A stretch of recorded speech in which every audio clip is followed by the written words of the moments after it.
Boa noite. Meu nome é Alexandre Vasilescas, eu sou presidente do Conselho Estadual de Saúde. Hoje nós vamos discutir a questão do poder legislativo e a saúde. O deputado Fábio Serafini está aqui para conversar com a gente. Nós teremos também a presença da deputada Marta Rocha, só que ela teve imprevisto, e nós ainda vamos trazê-la, a gente não desistiu.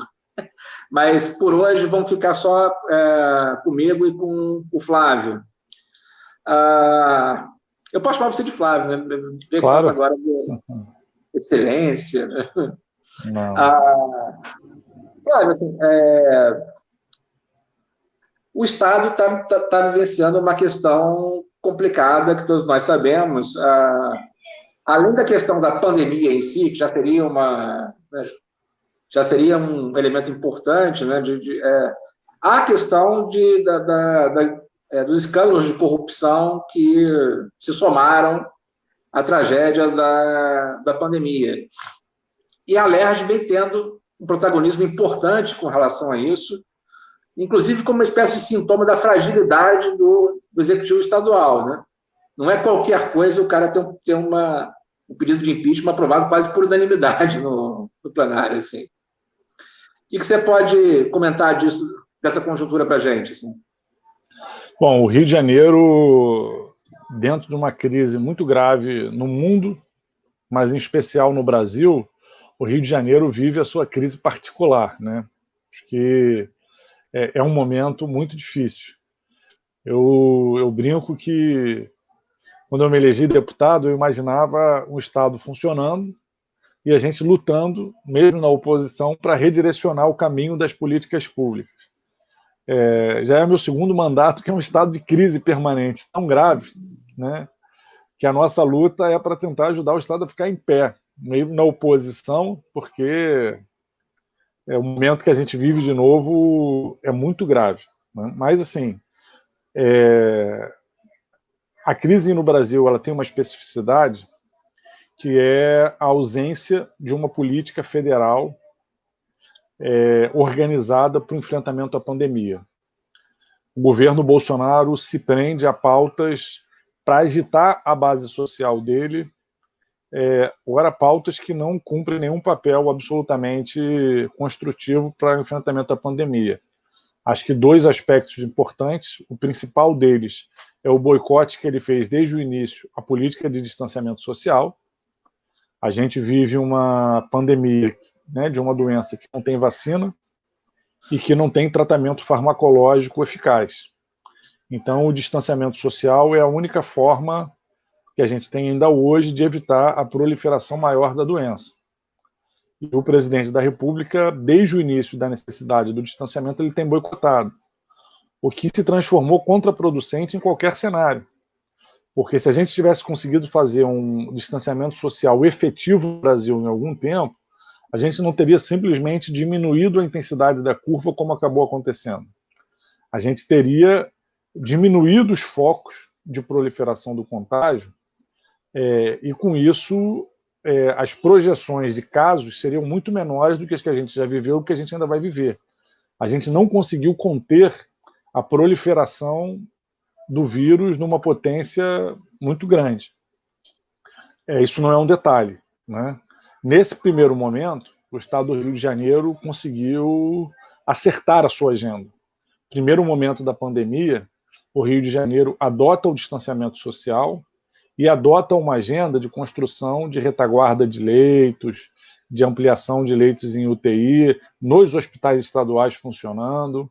Eu me lembro que um primeiro momento de avaliação que a gente fez do quadro no Rio de Janeiro, a Prefeitura do Rio estava patinando, completamente atrasada, a maior parte das prefeituras estava ainda completamente perdida, e alguns hospitais estaduais já tinham separado leitos Covid, já tinham um funcionamento da rede estadual um pouco mais efetivo. Bom, só para fechar o governo federal, acho que um outro desserviço que o Bolsonaro cumpre é a defesa de medicamentos que não têm eficácia comprovada. Você ter dentro do campo médico um debate se vale a pena ou se não vale a pena usar um medicamento cuja maior parte das pesquisas mostram que não tem eficácia, mas que alguns médicos e alguns pesquisadores vão em outra linha, é uma coisa. Agora, você tem um presidente virando garoto propaganda de um medicamento que a maioria das pesquisas mostram que é ineficaz e que traz danos colaterais, isso é muito grave. Isso abre uma polêmica no meio da pandemia, que é uma polêmica complementar a que você tem que fazer distanciamento social ou não. Você tem que fazer distanciamento social para não ficar doente. O que eles não pode ir para a rua, que inclusive tem um remédio que é eficaz, mas que o sistema não quer que a gente use. Então, o Bolsonaro, eu não tenho dúvida de dizer que se o Bolsonaro não fosse o nosso presidente, fosse qualquer outro, de qualquer espectro ideológico, menos dessa extrema direita fascista, a gente provavelmente teria tido alguns milhares de mortes a menos no Brasil e dezenas de milhares de casos a menos também. Isso não é um detalhe. Então, no início, o Estado do Rio de Janeiro se posicionou do outro lado, de quem assumia a gravidade da pandemia, de quem tomou medidas de distanciamento social num tempo importante para evitar essa proliferação, porque depois que já está muito proliferado, o distanciamento acaba tendo seus efeitos muito relativizados, que a pessoa já está se contaminando na rua, vem para dentro de casa, vai contaminar a família. Então, o distanciamento ser muito no início, como a gente fez no Rio, teria sido muito importante se ele tivesse alcançado maiores setores da população mais ainda, porque ficou na casa dos 50%, 55%. Se a gente tivesse batido 75%, 80%, como aconteceu no Uruguai, como aconteceu na Argentina, a gente teria muito menos casos e muito menos mortes, sem dúvida nenhuma, que é a realidade desses países. Então, no primeiro momento, o governo responde bem e passa a ter uma política de estruturação de leitos de CTI. Mas ali, naquele primeiro momento, se gesta também, por parte do governo estadual, um caminho que é o que vai nos jogar no precipício. Eles fazem uma opção de dar centralidade a hospitais de campanha, a mega hospitais de campanha, e contratam uma única OS para dar conta de toda essa estrutura. Isso faz com que essa contratualização seja uma contratualização bilionária. A Só um IABA... detalhe, assim, uma OS que já tinha um histórico péssimo no município, diga-se de passagem. Assim. Exatamente. Uma OS que tinha sido já descredenciada no município do Rio de Janeiro por problemas de gestão, essa OS passa a ser alçada ao patamar de ter que estruturar uma contratualização de hospitais de campanha bilionária, né? O contrato chegava bem perto de R$1 bilhão, sendo ela responsável por montar e gerir os hospitais, o que também era uma contratualização meio que inédita. A gente costuma ter OS para gerir hospitais montados. Nesse caso, era uma única OS para montar e gerir, o que, obviamente, aumentava a centralidade desse contrato. Esse contrato não só não deu certo, e acabou fazendo com que a gente enfrentasse o período mais crítico da pandemia em termos de demanda de leitos hospitalares, sem essa retaguarda efetiva. Continuamos enfrentando isso. Na capital aqui, por exemplo, a gente hoje tem uma redução na demanda de leitos. Mas se a gente olha para o interior, por exemplo, na cidade de Nova Friburgo, a gente está aí algumas semanas onde os leitos públicos estão de 90% a 100% ocupados. Lá era uma cidade que receberia um dos hospitais de campanha e acabou não recebendo. É importante ter a dimensão dessa crise. O momento crítico na região metropolitana passou sem os hospitais de campanha, e agora no interior muitas cidades estão enfrentando esse momento crítico também sem hospital de campanha. Cito aqui o município de Nova Friburgo. Se você entrar lá na página, pegar as informações lá do município, eles estão atualizando. Se não está com 100% de ocupação de leitos públicos, está com 90%. Essa é a realidade das últimas 2 semanas, 2, 3 semanas de Nova Friburgo. Então, essa opção por uma única OS, ela se mostrou preocupante desde o início, do ponto de vista da sua eficácia, porque estava uma disputa por equipamentos. Se você tem vários atores buscando, é uma coisa. Se você tem um ator buscando uma estrutura para montar 1000 leitos, é outra. Né? Conseguir centenas de respiradores, etc. A IABA se mostrou incapaz de fazer isso. E, por outro lado, ela acabou que se mostrou também um terreno fértil para desvios. E aí a gente vê que essa contratualização, desde o início, tem sido muito complexa. Primeiro, a IABAS hoje se defende que não perdeu o prazo para a abertura dos hospitais de campanha, porque os hospitais de campanha não tinham no seu contrato uma data definida de abertura, o que é um erro evidente, primário, e a gente duvida que esse erro primário tenha sido cometido... Oi?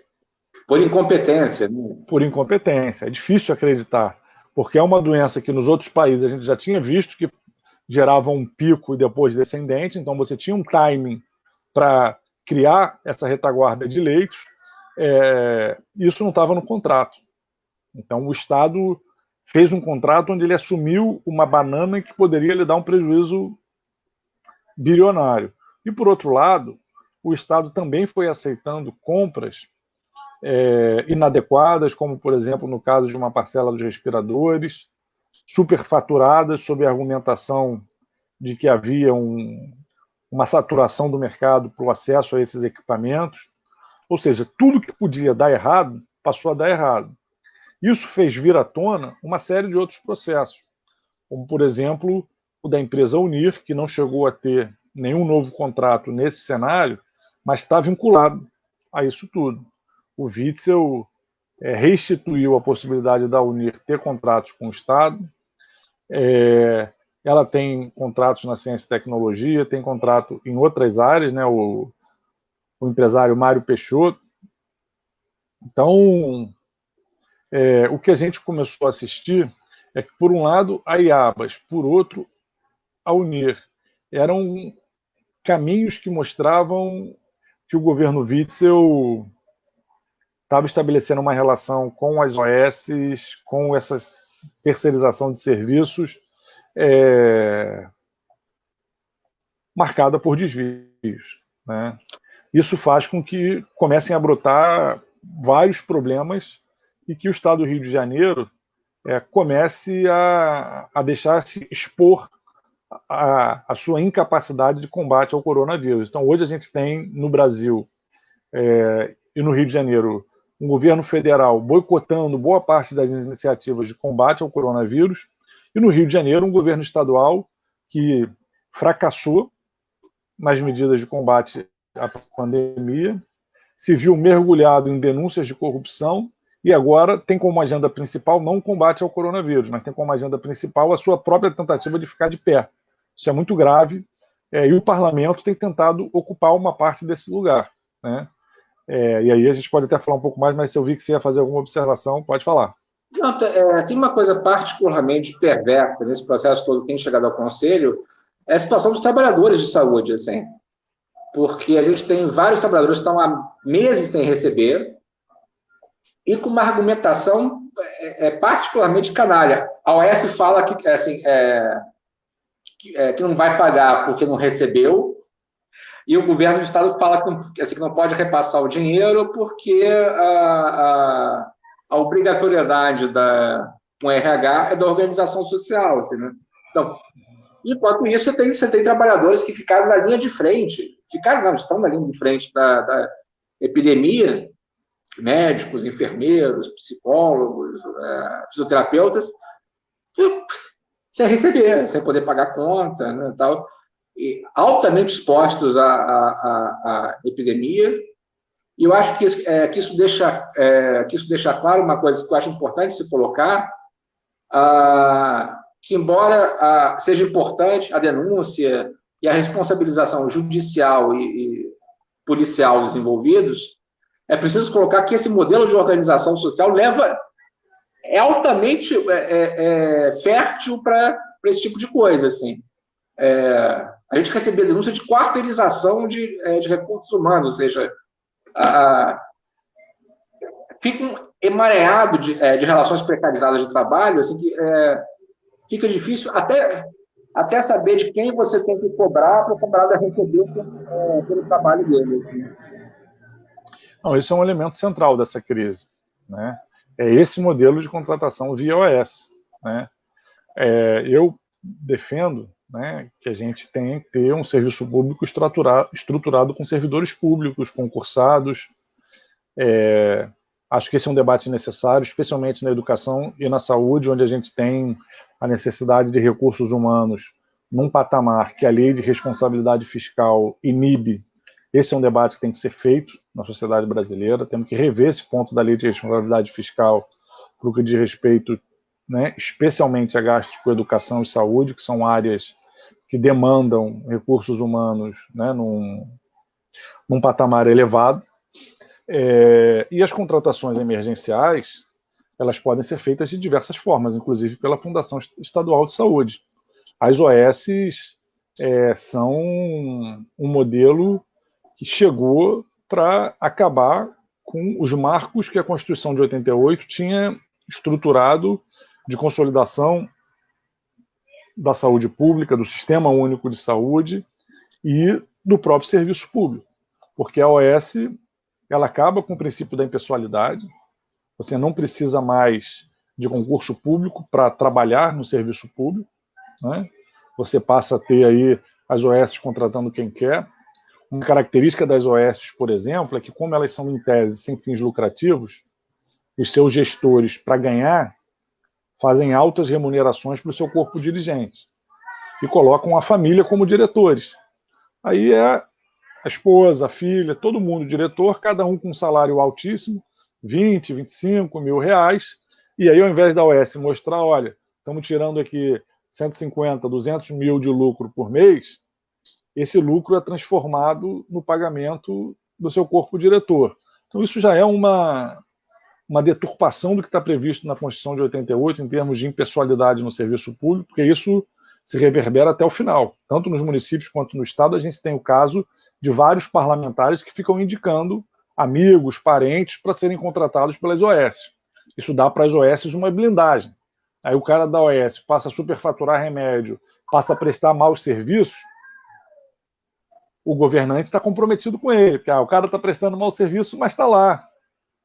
A amiga do filho do governador, a prima do deputado. Né? Isso é um absurdo. Né? Então, o princípio da impessoalidade está completamente rompido. O princípio da eficiência nunca conseguiram comprovar. As OS encareceram os serviços de saúde no Brasil. Onde a gente tem implantação da OS, a gente tem uma tendência à redução do número de leitos, que é tremendo. Além da precarização das relações de trabalho, que eu acho que é isso que você trouxe agora, que mais uma vez estourou e que é uma marca das OS, seja no município do Rio, seja no Estado, seja onde for. Onde tem OS, você tem precarização do processo de trabalho, onde os próprios direitos trabalhistas mais básicos da CLT são permanentemente desrespeitados. É só a gente ver onde houve uma transição de OS, de uma unidade, de uma rede para outra, nessa transição teve desrespeito ao direito trabalhista. É em todos os casos, não é uma exceção. Então, esse é um modelo que tem que ser revisto. E no caso do Estado do Rio de Janeiro, as OS estão cumprindo um modelo perverso, um papel perverso, que é o papel de fomentar a desvalorização crescente dos servidores concursados. Porque como as OS tomaram o centro da gestão estadual, os servidores concursados que estão na rede de saúde, eles vão sendo colocados num limbo eterno. O PCCS já está aprovado há 3 anos e não é colocado em prática. A desvalorização é tremenda, né? Então você tem a perda de direitos trabalhistas para os trabalhadores das OS, e agora estourou mais uma vez esse caso, e você tem, no caso dos servidores estatutários, um limbo. Porque, na verdade, o que parece é que o governo está esperando que todos se aposentem ou se exonerem e desistam da rede para poder ser tudo OS. O governo do Estado mandou para a Assembleia Legislativa um projeto de lei para que ele possa pagar diretamente aos funcionários das OS. A gente vai trabalhar para que esse projeto seja aprovado na Assembleia Legislativa. Mas a gente, com outros deputados, né, cito aqui o deputado Luiz Paulo, outros deputados da Aliança, estamos trabalhando também para que, na discussão desse projeto, a gente possa debater também emendas sobre o fim das organizações sociais. Isso é importante, Não, fala, termina. Eu sou autor de um projeto de lei para que a gente suste a ação das OS no estado do Rio de Janeiro. Esse projeto de lei está tramitando e, obviamente, tem um debate sobre a constitucionalidade dele, porque ele é um projeto de lei oriundo do parlamento que incide diretamente sobre a administração, né? A organização da administração. E projetos de lei dessa natureza, a princípio, tem que ter origem no Poder Executivo. Por isso, a pertinência de, nessa discussão de permitir que o Estado pague as OS, a gente debater o fim das OS. Porque eu acho que o fim das OS vai diminuir os escândalos de corrupção e vai nos permitir também enfrentar esse modelo que tem gerado tanto problema. Então, hoje, a gente está nesse pé. Vamos debater, vamos aprovar essa lei. Queremos que o Estado possa pagar aos funcionários, aos trabalhadores que estão sem receber salário. Importante, inclusive, que isso se desvincule da disputa judicial que vai se fazer sobre quanto que tem que receber da IABAS ou não. Mas defendemos que, junto com isso, tem que ser feito o debate do fim das OS. Nós tivemos um debate há alguns meses sobre o plano de cargos e salários dos servidores públicos no Conselho Estadual, e a situação assim, de alguns servidores é dramática. Assim, tem servidor de décadas assim, ganhando menos que o salário mínimo, porque eles ficaram sem remuneração há muito tempo. Alguns deles fizeram empréstimos, né, assim, para conseguir dar conta das despesas de dia a dia. Então, assim, sem ter dinheiro direito para trabalhar, para pegar ônibus e tal. É uma situação muito dramática. E, ao mesmo tempo, outras categorias do Estado têm isso muito bem resolvido, né? Assim, Polícia Militar, né? O corpo de alguns professores específicos, né? A relação de precariedade de trabalho assim, que se estimulou foi muito dramática.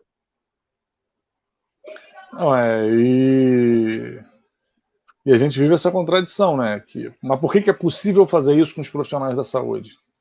É possível fazer isso com os profissionais da saúde porque, com a introdução das OS, a lógica que se estabeleceu na Secretaria de Estado de Saúde é de tratar os servidores da saúde como se fossem descartáveis, quando, na verdade, eles são, em última instância, quem segura a existência de um sistema único de saúde a nível estadual. É a memória dessa rede, é a força de trabalho permanente, é o que dá estabilidade para a política pública de saúde no Estado, é a existência desses servidores. Então, é isso. Esse não é a primeira vez que a gente se depara com uma crise desse tipo, de atraso de pagamento, etc., mas nesse momento ganhou um ar de tragédia. Você falou, muitos estão se expondo, muitos morreram, né, sem receber, né? É uma situação muito grave. A gente tem visto no Estado inteiro essa questão. E quando o Estado faz isso, inclusive, ele abre mão, quando ele terceiriza a sua gestão, ele abre mão de induzir outros processos que sejam importantes. Eu vou te citar um exemplo de uma lei que eu já aprovei há um tempo, que a gente ainda não conseguiu colocar em implementação, mas que a gente quer que entre. É uma lei para que os hospitais estaduais tenham uma cota de alimentação oriunda da agricultura familiar orgânica. O que esse projeto é importante? A gente tem, por exemplo, desde a oncologia até casos alergênicos, etc., onde a questão da alimentação com agrotóxicos interfere na saúde do paciente. Além de que, no geral, alimentos sem veneno são mais importantes. Com a gestão via OS, a gente está com uma dificuldade para implementar essa lei e o Estado vai ter que repactuar contratos.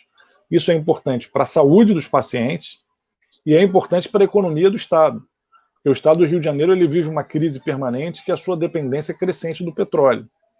E ele ter linhas de estímulo a outras áreas econômicas que não a cadeia do petróleo é estratégico. E a agricultura é um desses campos.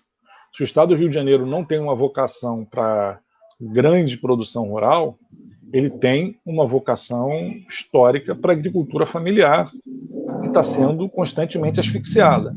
Então, quando o Estado abre mão da gestão, ele abre mão, por exemplo, de fazer de forma transversal, por exemplo, um estímulo como esse. Agora, na pandemia, mais uma vez, a gente viu essa crise com relação aos respiradores. A gente teve uma crise permanente de falta de EPIs. Muitos desses trabalhadores que estão sem receber salário trabalharam sem equipamento de proteção individual adequada, que a gente vivenciou e continua vivenciando as denúncias de que em muitos hospitais isso continua não chegando. A gente aprovou uma lei na Assembleia Legislativa defendendo políticas de reconversão industrial no Estado para enfrentar a pandemia. O governo Bolsonaro ele é de uma incompetência tão grande que ele esconde atrás da estupidez do discurso dele. Mas, por exemplo, se ele queria que a economia continuasse funcionando no auge da pandemia, ele tinha que ter apontado quais setores da economia eram essenciais de fato para enfrentar aquele momento. Ou seja, não dá para faltar alimento, não dá para parar completamente os transportes, não dá para parar as telecomunicações, não dá para parar o complexo industrial da saúde. E aí ele poderia ter fomentado que outras estruturas produtivas se voltassem para o complexo industrial da saúde. Eu aprovei uma lei aqui de reconversão industrial no Rio de Janeiro, que o governo Witzel não vem implementando, que era uma lei para quê? Para que o governo pudesse dispor de mecanismos para, ao invés de ficar brigando com os Estados Unidos, com outros países, para comprar máscara, luva, capote da China, que a gente adequasse o nosso parque produtivo para essa produção. Os preços dispararam no mercado internacional, então era possível você começar a produzir no Rio de Janeiro com preços acessíveis, você faz a economia funcionar e é uma economia de enfrentamento à crise. Não é essa loucura que o Bolsonaro estava defendendo das pessoas não fazerem distanciamento e irem para a rua. Era de você, com protocolos de segurança, fazer o complexo industrial da saúde se robustecer para você enfrentar a crise sanitária, minimizando a crise econômica que a gente está enfrentando. O governo foi incapaz de fazer isso. Né? O governo... Isso é uma coisa importante porque foi feito em vários países. Assim, por exemplo, o estado do Rio tem uma indústria importante, tem uma indústria têxtil importante lá na região serrana. Petrópolis, Friburgo. Assim, que em vez deles ficarem parados, que é o que acaba acontecendo, você converte em produção de máscara, em produção de capote e tal. Principalmente assim, desses setores que assim, não exigem tanta tecnologia. Né? Assim, a China conseguiu fazer isso para respirador. Mas como a gente meio que desistiu, né, de ter indústria, né, o Brasil resolveu virar um fazendão de novo, assim, indústria têxtil a gente ainda tem, né? Exatamente. Então a gente poderia ter feito isso na indústria têxtil, poderia ter feito isso também na produção de respiradores. A Alerj cumpriu um papel importante sobre isso. Aliás, a parte aqui do nosso debate é discutir o papel da Alerj. A Alerj aprovou a liberação de uma doação de 5 milhões para o FRJ para impulsionar a produção de respiradores. Essa semana agora, os respiradores foram aprovados definitivamente pela Anvisa. Então, a gente vai ter, por parte do FRJ, no próximo período, nos próximos meses, a produção de mais de 1.000 respiradores para atender a demanda do estado do Rio de Janeiro. Mas agora já passou o pico da pandemia. Mais ou menos. Passou um primeiro pico, mas essa pandemia nos deixa uma necessidade permanente de uma ampliação no número de leitos para ter uma retaguarda hospitalar. A pandemia só vai deixar de existir quando tiver vacina. Enquanto não tiver vacina, nós vamos viver novas ondas, maiores ou menores, onde a gente vai vivenciar essa necessidade de leitos hospitalares.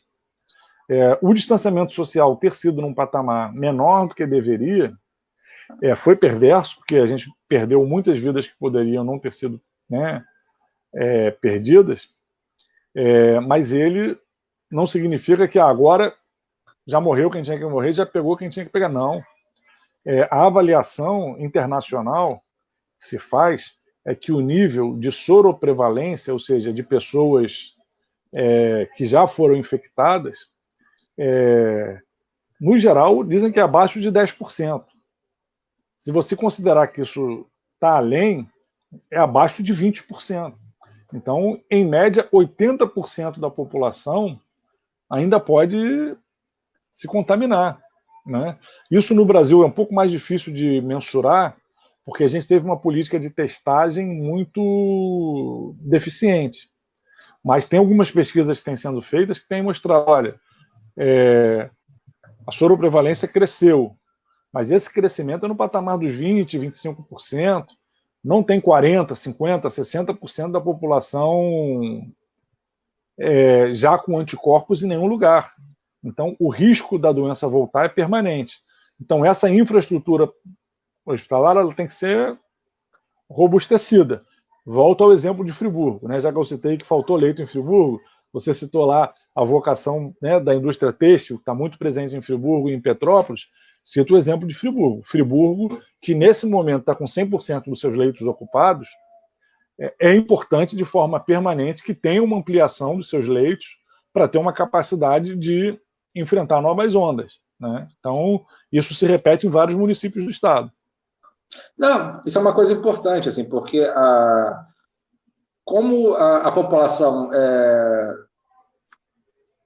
não teve o direito econômico à quarentena, né, assim, a gente teve a renda emergencial, assim, só que foi extremamente mal planejada, ela possivelmente não vai se estender até o tempo necessário, e a gente não teve medidas econômicas de proteção, né, aos pequenos, médios negócios, aos autônomos. O Rio de Janeiro vai ter uma quebradeira imensa de bares, né, os lugares históricos do Rio estão fechando. Então, assim, não dá para acusar a população, né, quando você não teve o conjunto de medidas econômicas que garantiriam o direito à quarentena, né? E que acabaram gerando essa aberração, né? Eu não sei se a população geral tem ideia disso. O Brasil é hoje, junto com os Estados Unidos, o pior lugar da epidemia do planeta. Assim. Talvez até um pouco pior que os Estados Unidos, porque eles testam mais. Então, a gente não tem muita ideia do quadro, né? O Bolsonaro fez uma fala em algum momento, assim, lá no início da pandemia, que eu acho que ilustra muito a visão dele do enfrentamento dessa crise, mesmo ele sendo presidente da República. Ele fez uma fala, uma coisa assim, do tipo, não, mas o brasileiro sobrevive a tudo, vive aí no esgoto e não morre. Não sei se você se lembra dessa fala dele. Lembro. De alguma forma foi a aposta que ele fez. Ele fez uma aposta assessorado pelo Osmar Terra, assessorado por algumas figuras ali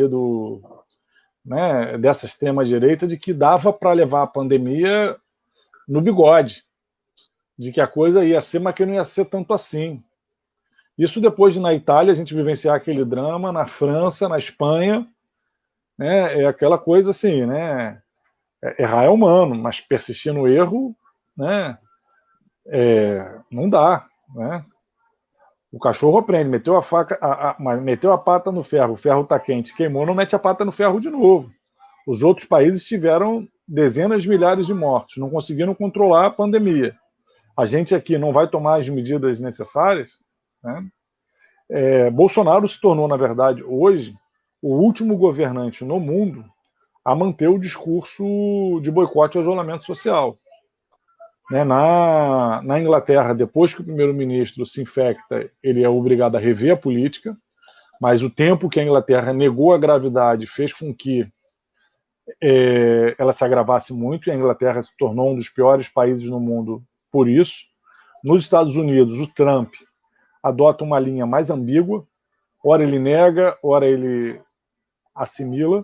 O Bolsonaro é o único que segue nessa linha da defesa permanente, né, do boicote ao isolamento, associado à defesa da hidroxicloroquina, o que é patético, né? É patético, porque você hoje tem uma concorrência mundial de mais de 20 laboratórios para produzir vacina. A tese que ele defende é a tese de que já existe o remédio, mas que a indústria farmacêutica não quer usar porque é um remédio barato demais. Isso é um nível de teoria da conspiração tão vulgar que é óbvio que a gente sabe o poder da indústria farmacêutica.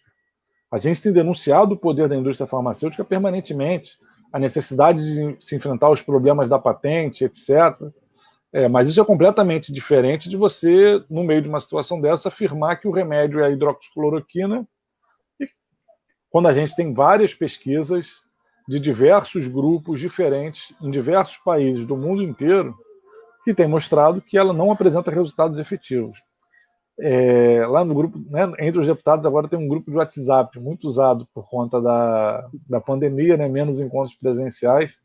Tem um deputado que fica alimentando o grupo com essas fake news, né, que é uma coisa assustadora, né?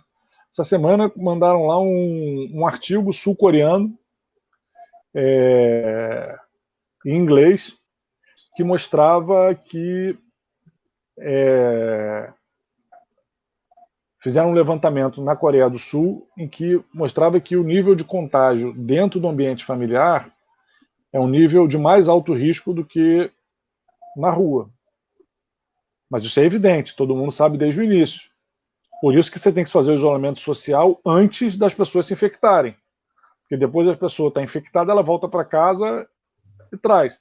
Aí a linha de argumentação bolsonarista é, olha aqui, mostrando que o isolamento social é até mais perigoso, porque as pessoas em casa podem se infectar mais. Quando, na verdade, a lógica do isolamento é que o vírus não chegue até as casas porque você contém a proliferação do vírus. Porque, é claro, se você vai beijar na boca da sua esposa e você não beija na boca do seu colega de trabalho, o risco de você contaminar sua esposa é maior. Se você pega seu filho no colo e você não pega no colo seus colegas de trabalho, o risco de você contaminar seu filho é maior. Você tem um nível de interação de uma qualidade completamente diferente. Mas a política do Bolsonaro pessoalmente e do campo bolsonarista virou uma política de espalhar mentira e desinformação. Isso é muito grave, né? Isso nos coloca nesse redemoinho, né, onde o Brasil é o tempo inteiro desgovernado. Isso, né, é parte dos nossos dilemas. E isso se refletiu nas diferentes áreas. O Brasil sofreu, em especial, para ter acesso aos insumos para enfrentar a pandemia. Sofremos com menos respiradores, demorou mais para chegar aqui, com equipamento de proteção individual, né? O governo Bolsonaro abriu uma crise com a China no meio dessa situação toda. Realmente, assim, é muito difícil o que a gente está enfrentando. Tem uma outra cretinice agora que o Ministério da Saúde está espalhando, que nós somos campeões de cura, de recuperados da Covid. De fato, assim, quando você é o campeão de infecção, né, numa doença que 80% não tem grande... Assim, a evolução não é grave, você vai ser o campeão de... parece aquela história do cara que pula do prédio e do quinto andar, até aqui está tudo bem, né? Assim, mas vamos ser otimistas, assim. Então, tem uma coisa que eu queria te perguntar, que é a situação geral do governo Witzel na LERJ, assim, né? Que acaba refletindo também na atuação da pandemia, porque não assim, você falou bem, assim, a gente tinha o governo do Estado que parecia ser racional, né, frente à loucura federal, que meteu os pés pelas mãos, assim, nessa questão de corrupção e tal. Eu confesso, assim, que nem eu imaginava tipo, que secretário de saúde com dinheiro em casa, né? Essa informação parece que não é verdadeira, né? Não, tá. Parece que esse dinheiro que apreenderam não foi na casa do Edmar. Na casa que ele teria em Petrópolis. Parece que essa é uma notícia que foi meio plantada na imprensa. Assim, a gente tem um problema adicional, né? Eu não quero, digamos assim, politizar muito a live, mas a gente tem um problema adicional que o nível de politização do nosso judiciário, do nosso sistema de justiça como um todo, está num patamar muito elevado. Então é evidente que a gente tem hoje frações do judiciário afinadas ao bolsonarismo, buscando atingir seus adversários, e frações do judiciário ressentidas com o bolsonarismo, que tentam também evidenciar aí as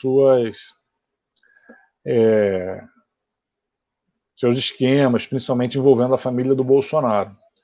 Esse caso dos escândalos aqui no Rio de Janeiro, me parece que eles envolvem,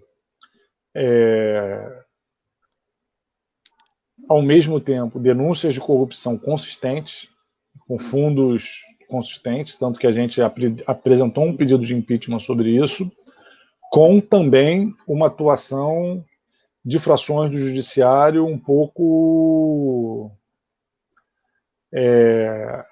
acima do que seria o limite da sua atuação, né? Isso é factual. Assim. A gente tem uma partidarização e uma instrumentalização política hoje da Polícia Federal, de parte do Judiciário. Eu acho que eu diria que isso está se repetindo no Brasil inteiro, porque faz parte da narrativa do bolsonarismo dizer que há um exagero na gravidade da pandemia. Eu gosto de comparar os números de mortos com a pandemia com o número de mortos violentos no Brasil, né? A gente, nos últimos anos, passou a ter como principal causa de morte no Brasil as mortes violentas. E as mortes violentas nunca chegaram a patamares próximos do que a pandemia já matou. As mortes violentas no ano passado no Brasil mataram um pouco mais de 40 mil pessoas. No ano que mais matou algo ao redor de 60 mil. No ano. A pandemia, em 3 meses e meio, já matou 80 mil pessoas. Então, até o final do ano, nós vamos ter mais de 120 mil mortos, no mínimo, relacionados à pandemia. Porque a curva ela sobe, se estabiliza, depois desce. Mas ela desce contabilizando. Né? Então, assim como lá no início, era semana com 100, com 300, com 400, nós no final ainda vamos viver isso. A gente ainda não está no final, a gente ainda está no... Cada dia com mais de... alto, na verdade. De mais de 1.000, 1.200. Nós vamos ainda ficar um tempo nesse platô e depois vamos descer. Depois vai para 800, 600, 400. Então, isso é algo muito grave, né?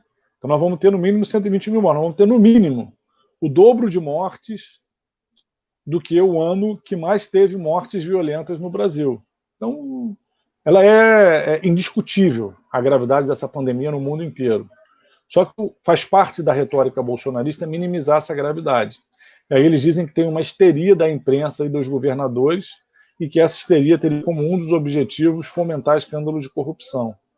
Então, as ações espetaculosas da Polícia Federal têm servido também a esse propósito, né?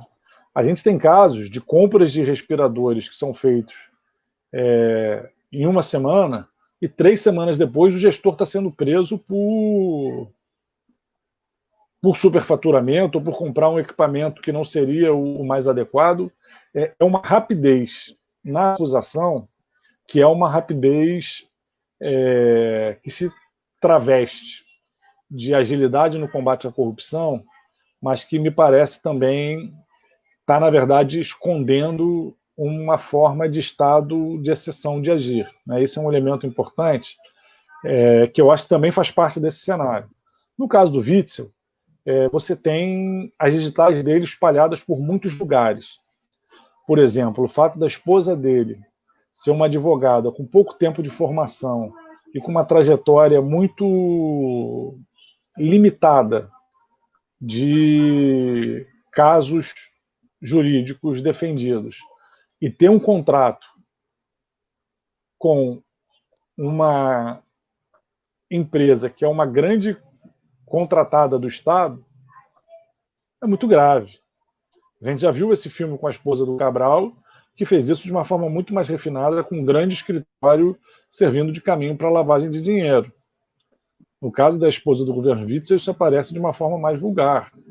A relação do secretariado dele com o Mário Peixoto era de impressionar. Não era só o secretário de Desenvolvimento Econômico, que é o mais próximo do Witzel, que tinha relação com o Mário Peixoto e chegava a ter, num dia, dezenas de telefonemas com esse empresário que está no centro dos esquemas de corrupção. Era mais da metade do secretariado. todo mundo tinha relação com o cara. Era um nível de comprometimento, né, muito grande. Mas, assim, é importante fazer esse parênteses de que me parece ter uma espetacularização de algumas denúncias de corrupção envolvendo o combate à pandemia como forma de fortalecer essa retórica, né, de que a pandemia só serve para alimentar esse canto. Eu queria discutir um pouco essa relação do Witzel agora com o parlamento, porque isso acaba atravessando também a questão da saúde. A impressão que eu tenho é que o Witzel foi com muita sede ao pote, assim, porque ele foi eleito na mesma conjuntura, digamos assim, do Bolsonaro. O mesmo eleitorado, Zona Oeste do Rio de Janeiro, grupos de zap de igreja e ele rompeu muito rapidamente com essa base sem ter um background político próprio, como, por exemplo, o governo Dória.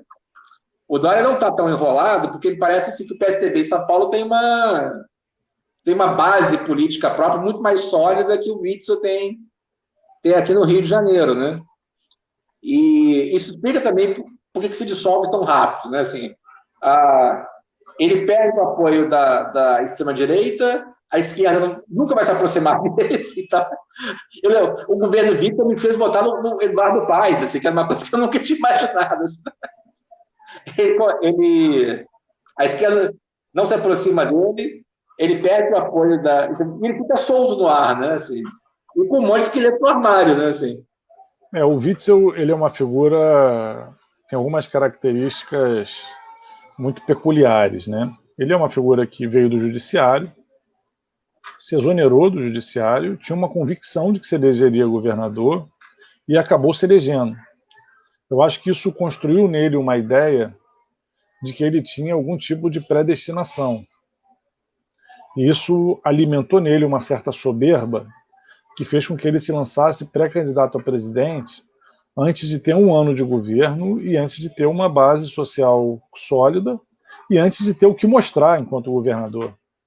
Ele não tinha o que mostrar até agora. Qual é a marca do governo Witzel? Agora é a marca da corrupção. Antes era marca nenhuma. Era um governo que não tinha conseguido... Estava ali tentando administrar a crise do Estado sem grandes sobressaltos, mas não tinha nenhuma marca, né? Estava indo no automático, digamos assim. Então, quando ele faz essa opção de se lançar pré-candidato a presidente da República, ele cria uma fissura na relação dele com o bolsonarismo. Isso se combina com a divisão interna dentro do PSL e acaba que o Witzel consegue ficar com a metade do partido aqui no Rio e a outra metade sai. Só que quem vai se aproximando essa eleição representou uma renovação no parlamento, mas foi uma renovação de baixa qualidade. Você não tem grandes deputados de opinião nessa nova leva dos que se elegeram, que vem sustentar uma agenda conservadora ou uma agenda mais liberal para a economia. Você tem uma rapaziada meio que traz práticas muito velhas. Na tradição. Na tradição é o que a gente chamaria, né, de um lupenzinato ali, uma coisa... E o Witzel foi ficando refém desse setor, né? Ele se afasta, digamos assim, do campo mais ideológico bolsonarista, tem um embate permanente com a esquerda, mais ideológica, né, não fisiológica, etc. Se aproxima desse setor do centrão e esse lupenzinato que ascendeu junto com o bolsonarismo, né? Ele foi se tornando dependente disso. Só que, ao mesmo tempo, essa visão dele de que era um predestinado, de que é uma figura especial, fez com que ele sempre estabelecesse uma relação com esse setor, ao que me parece, meio que de uma certa superioridade. Como se a qualquer momento pudesse botar um punhado de cargo ou de dinheiro na mesa e recompor a sua base. Em algum momento isso se esgotou. Por que se esgotou? É difícil te dizer, porque a gente nunca esteve nessas mesas, né? Mas é evidente que o governo Witzel perdeu a capacidade de pactuar com o Centrão. E aí não tem quem segure. o governo Witzel está 1 mês e meio sem líder na Assembleia Legislativa. É importante deixar claro... Nunca tinha acontecido, né? É inédito. Eu nunca ouvi falar disso em nenhum lugar do Brasil. Ele não consegue ter um deputado que assuma a defesa das pautas dele. É importante deixar que assim, eu apresentei um pedido de impeachment do governo Witzel. O pedido se sustentava em 3 questões. A defesa de execuções sumárias que ele fez na eleição e permaneceu fazendo como governador. Um dos episódios mais patéticos disso foi aquele episódio onde ele subiu num helicóptero da polícia e forjou que estava metralhando um mato, né, que estava metralhando traficantes, mas, né, na verdade, aparentemente estava metralhando um mato, para estimular a polícia a fazer isso, a ficar de helicópteros metralhando as pessoas lá embaixo, né? Então, isso, na nossa avaliação, é um atentado ao Estado Democrático de Direito, é uma apologia à execução sumária por parte de agentes públicos, e isso já era um elemento que a gente vinha discutindo, apresentar um pedido de impeachment contra ele por conta disso. Na sequência, vem o escândalo de corrupção, que, como eu coloquei aqui anteriormente, tem as digitais dele por muitos lugares, né? Muitos secretários envolvidos com esses empresários, a esposa dele com um contrato, algo realmente assim, tudo muito na antessala dele. E um terceiro elemento é que ele teve as contas dele reprovadas pelo Tribunal de Contas do Estado no ano passado, por várias razões. Entre elas, por não haver investido o mínimo constitucional nem em saúde nem em educação. Ele não pode não investir um mínimo constitucional. A decretação do estado de calamidade não dá para ele essa liberação, né? Então ele tem que respeitar a Constituição brasileira e estadual, define ali limites constitucionais para a saúde, a educação, para a FAPERJ, no caso da estadual, e ele não respeitou. Então o pedido de impeachment dele tem bases muito concretas. Mas a Alerj aprovou as contas do Pezão do ano passado. Vamos falar a verdade. A Alerj aprovou as contas do Pezão, que eram tão sujas quanto as do Witzel.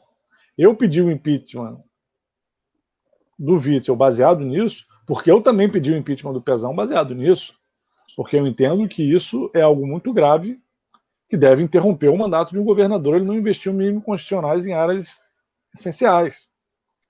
Eu pedi o impeachment dele porque ele defendeu uma política de execução que afronta a nossa Constituição, mas ele não é o primeiro nem o único. O Bolsonaro faz isso o tempo todo. Então, tem deputados que sustentavam esses erros e que deixaram de sustentar. É claro, as denúncias de corrupção são um acréscimo a essa dinâmica. Mas boa parte desses deputados, se o governo Witzel tivesse em melhores condições, boa parte dos deputados estaria fazendo vista grossa a essas denúncias. O que acontece é que o governo perdeu a capacidade de interlocução, está 1 mês e meio sem líder. É muito difícil que ele consiga sobreviver. É muito difícil que na Alerj ele consiga sobreviver. Hoje veio a notícia de que ontem à noite ele fez mais uma mudança no secretariado, tentando se salvar. Ele trouxe de volta o ex-deputado federal André Moura, foi líder do governo Temer, era da tropa de choque ali do Eduardo Cunha, que é um parlamentar experiente, né, justamente por essa escola que ele fez, então tem capacidade de diálogo com o parlamento, mas não acredito que seja capaz de reverter essa situação, não. Eu acho que a única chance do governo Witzel é suspender esse processo de impeachment na justiça. Os elementos que levam ao impeachment são muito consistentes, por um lado, e, por outro, a relação dele com o parlamento está muito deteriorada. Eu acho que talvez na justiça, por questões óbvias, ele tenha mais interlocutores. Assim. Tem uma coisa que eu queria discutir contigo, que é a questão do próprio plano de recuperação fiscal, que é muito usado como argumento pelo executivo estadual, assim, quando vai negociar com a gente, algumas coisas, mas eu acho que isso é uma coisa que vai se manter por um tempo, que é muito pouco problematizada. Assim. O Rio de Janeiro é um estado petroleiro, né? A gente pertenceria ao PEP se fosse independente, né, tal. e a gente sofreu 3 coisas sucessivas, assim, que cada uma delas geraria uma crise, mas as 3 juntas geram uma hecatombe. A redução do preço do valor do barril de petróleo passou de 100 e poucos dólares para 30, né? A forma como a Lava Jato lidou com o setor petroleiro, com as empreiteiras, né, que também é inédito no mundo. Assim, nenhum país destrói a empresa para combater a corrupção. Né?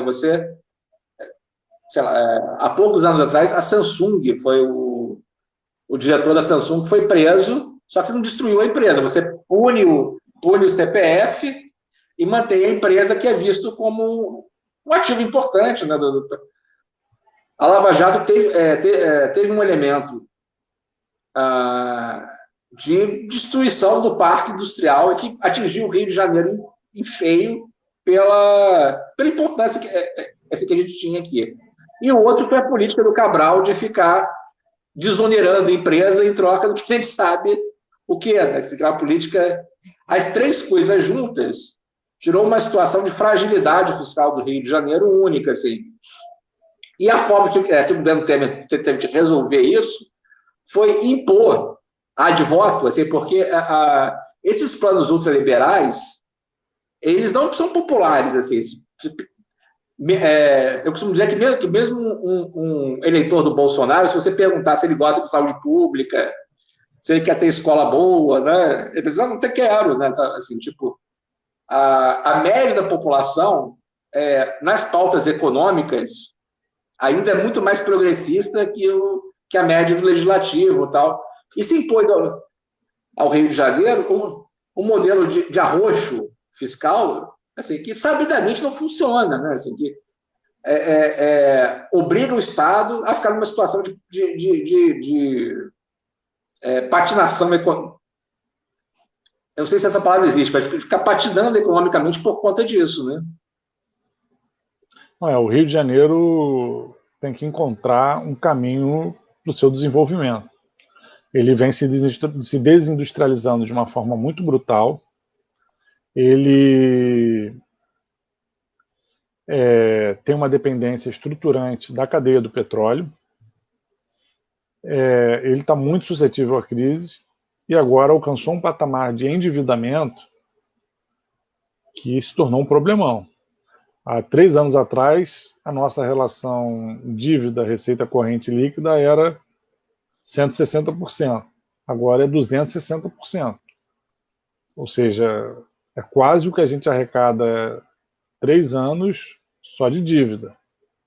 Isso é brutal. Isso é brutal. Foi alimentado no governo Cabral. Uma parte dessas dívidas são dívidas sujas, que deveriam ser anuladas.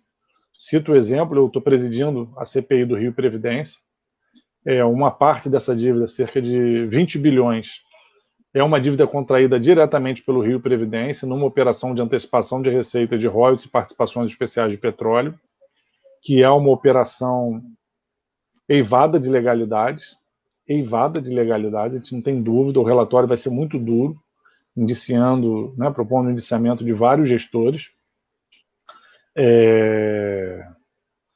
Esse é mais um elemento, tem que ter uma repactuação do Pacto Federativo, porque o petróleo ele é cruel, porque é uma indústria muito concentrada, é uma indústria cujas decisões impactam cadeias muito grandes, então desempregam muito rapidamente, empregam muito rapidamente, derrubam a arrecadação muito rapidamente, e que tem uma tributação única no Brasil. Né? O petróleo não é tributado onde ele é produzido, onde ele é extraído, mas onde ele é refinado. Então a gente aqui não ganha com petróleo, a gente ganha com royalties, que é orçamento, claro, mas tem uma limitação. Então o Rio de Janeiro tem que reencontrar um caminho de desenvolvimento. O governo Witzel não conseguiu cumprir essa tarefa. O governo Cabral, obviamente, nos afundou, mas, né, liderou essas isenções fiscais bilionárias sem nenhum critério, apostou num caminho de superendividamento do Estado para fomentar uma remodelagem da cidade para atender a interesse dessas grandes empreiteiras, desses grandes esquemas, né? Eu falo sempre da reforma do Maracanã. O problema da reforma do Maracanã não são os 20, 30 milhões que o Sérgio Cabral botou de propina no bolso. Não são os 300, 400 milhões de superfaturamento. O problema da obra do Maracanã é uma obra de 1 bilhão e 300 milhões de reais que não deveria ter acontecido.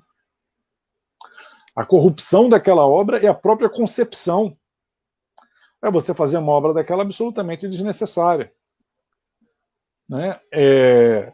O Rio de Janeiro fez isso. São bilhões e bilhões em obras para servir ao ganho de alguns setores privados. Né? Então, é uma crise muito dura. Esse ano, o preço do petróleo chegou a cair de novo a $20. Isso é muito grave para a economia do Rio de Janeiro, porque essa operação de crédito que foi feita pelo Rio Previdência, ela é feita em dólar. Então, o que acontece? O barril do petróleo desabou. Mas, às vezes, quando o barril do petróleo desaba, o real também desaba, porque faz parte de uma dinâmica internacional. Só que, como o Rio de Janeiro está muito endividado em dólar, não adianta o real desabar, porque isso não gera reequilíbrio. A dívida sobe junto, né? Assim. Porque a dívida sobe junto. Exatamente. A dívida está em dólar. Então, ela sobe junto. É o que está acontecendo nesse momento. Quem não está tão comprometido com empréstimos em dólar, mas tem uma grande receita de royalties, continua nadando em dinheiro, porque a desvalorização do real quase que relativizou a queda do barril do petróleo. Se você considerar que o ICMS está caindo 20% por conta da pandemia, royalties não cai 20% por conta da pandemia, mas cai por conta da diminuição do barril. Mas aí é compensado pela desvalorização da moeda, mas a desvalorização da moeda está neutralizada. Então a situação do Rio de Janeiro é muito grave. O regime de recuperação fiscal impõe amarras a essa busca por novas saídas do desenvolvimento e a própria valorização dos servidores. Com relação ao PCCS da saúde, o governo Witzel não quer fazer. Ele já poderia ter encontrado, mesmo dentro do regime de recuperação fiscal, uma compensação. Ele não quer fazer, ele não está se dedicando a isso, não desenvolveu nenhum estudo. Não é que o governo Witzel tentou e o regime de recuperação fiscal não aceitou. É que o governo Witzel não tentou. Ele entrou com ação no STF. Ele se escora nessa posição do regime de recuperação fiscal. Então, voltamos para aquele debate inicial. Por que não interessa ao governo valorizar o servidor?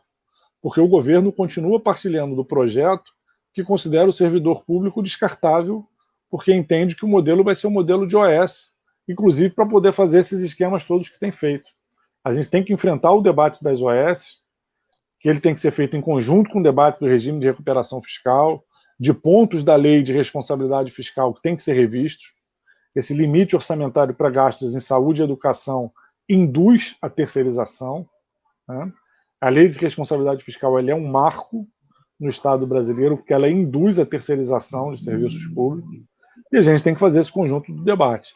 No caso do Rio de Janeiro, é muito importante a gente discutir essas amarras do regime de recuperação fiscal em conjunto com uma repactuação das relações federativas. O Rio de Janeiro paga muito mais em imposto do que recebe de investimento federal. A questão do petróleo é uma questão estruturante para a nossa economia, né? E também com relação a esses novos caminhos de desenvolvimento. O Rio de Janeiro tem que diversificar a sua economia, tem que impulsionar investimentos. Eu citei aqui o exemplo da lei que eu aprovei de reconversão produtiva no estado do Rio de Janeiro. Ela é uma lei que vale para a pandemia, mas que vale também para depois. Esse novo normal, baseado em novas demandas que a gente vai ter que construir enquanto tivermos que conviver com essa pandemia, as novas exigências, elas nos colocam o desafio de pensar o caminho que o Rio de Janeiro vai seguir. Por exemplo, eu cito uma vocação do Estado do Rio de Janeiro, que é a vocação do Complexo Industrial da Saúde, pela presença da Fiocruz, pela presença de várias instituições dessa área. O Brasil, nesse momento, não tem nenhum laboratório de nível 4 para fazer pesquisas biológicas. Está discutindo onde que vai fazer isso, porque os laboratórios de nível 3 que tem estão saturados para serem transformados em nível 4. Eu acho que o Rio de Janeiro, por exemplo, deveria disputar. Por ter a Fiocruz, por ter o FRJ, o Estado tem que cumprir um papel protagonista nisso. Se a gente quer se consolidar nessa referência do complexo industrial de saúde, o Estado tem que ser mais proativo. Porque, para concluir, acho que a gente já está aí com 1h05 de live, mas tem uma característica na história do Brasil, é que São Paulo, primeiro pela produção cafeira, depois pela indústria que se desenvolve, São Paulo consegue induzir um modelo de desenvolvimento a partir do acúmulo da sua própria burguesia. Né? Não é à toa que São Paulo tem uma USP, uma Unicamp e universidades estaduais do porte que são. O Rio de Janeiro tem a UERJ, mas que não chega a esse patamar das estaduais paulistas. Tem o Instituto Butantan, que a gente não tem nada do mesmo patamar. A compensação no estado do Rio de Janeiro sempre foi feita por políticas federais, porque o Rio de Janeiro é da capital. Quando o Rio de Janeiro deixa de ser capital, ele deixa de ter esses contrapesos federais. Pelo contrário, tem visto um esvaziamento federal maior, inclusive com transferência de órgãos, de uma ameaça de mais transferência de órgãos, e o estado do Rio de Janeiro não assumiu para si o papel de induzir novos ciclos de desenvolvimento no curto, no médio e no longo prazo. A diferença de São Paulo para o Rio é gritante. São Paulo tem centros de pensamento para pensar o desenvolvimento do Estado. O Rio de Janeiro é muito frágil. Isso tem que ser pensado, e o governo Witzel é mais um governo que fracassa em assumir essa tarefa. Flávio, como você mesmo pontuou, a gente já está com 1h06 de live. Eu acho que a gente já pode encaminhar para a finalização. Eu gostaria de agradecer a tua presença, agradecer ao público. Você quer fazer alguma palavra final? Não, só agradecer o convite, dizer que estou à disposição para debater sempre com o Conselho, com os profissionais da saúde. A gente tem que fortalecer o SUS no Rio de Janeiro, tem que enfrentar essa discussão das OS. Essa pandemia vai deixar uma demanda permanente de reestruturação da atenção, tanto da atenção primária quanto da atenção hospitalar, e a gente tem que lutar por isso com servidores valorizados, com o fortalecimento do Sistema Único de Saúde. Então, contem com a gente sempre para essa batalha em defesa do SUS. Obrigado, Flávio. Obrigado ao público e boa noite a todos. Boa noite, Alexandre. Obrigado pelo convite. Valeu.